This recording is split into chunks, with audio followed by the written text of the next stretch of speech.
Up next, let's discuss applying solfege. Once you've learned it, what do you do with it?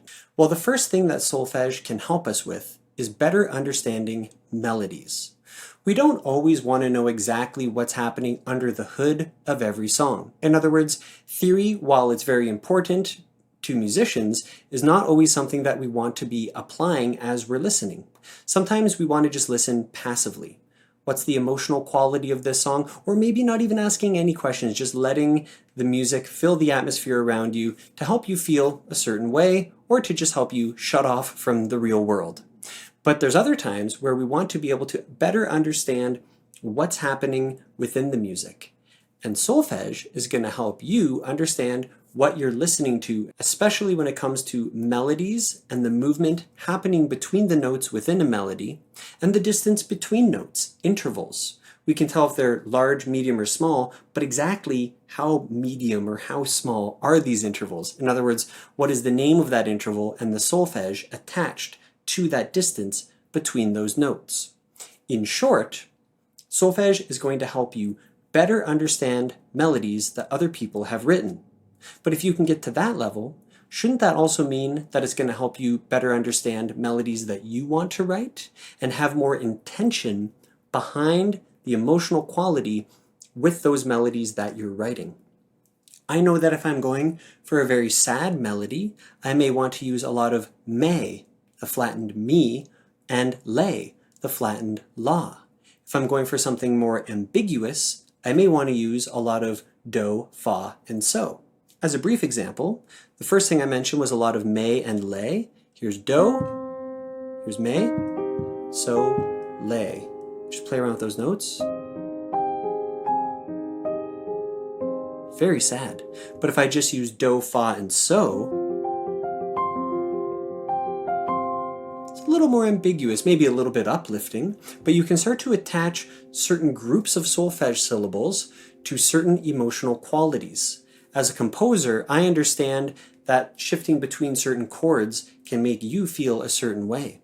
But if a melody can do the same thing and you confuse those together, then as a composer, as a performer, as a producer, you have more of that emotional control over your audience available to you in a good way, right? I think a lot of people think of chords as being very determinant of the emotional quality behind some piece of music. And I think for the most part that's true. Harmony for me is very important when it comes to getting you to feel a certain way. But melodies can do the same thing. And understanding how those melodies relate to solfege is very important.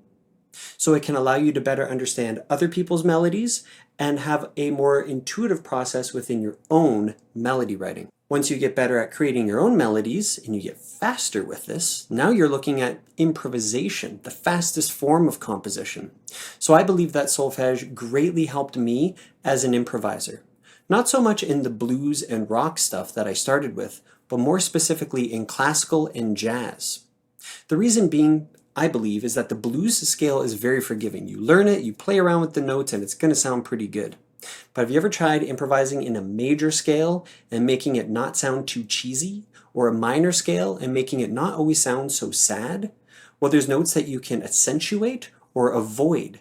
And when you understand those notes from the context of solfege, then you're going to be a very powerful improviser that has a lot of intention behind the notes that they play.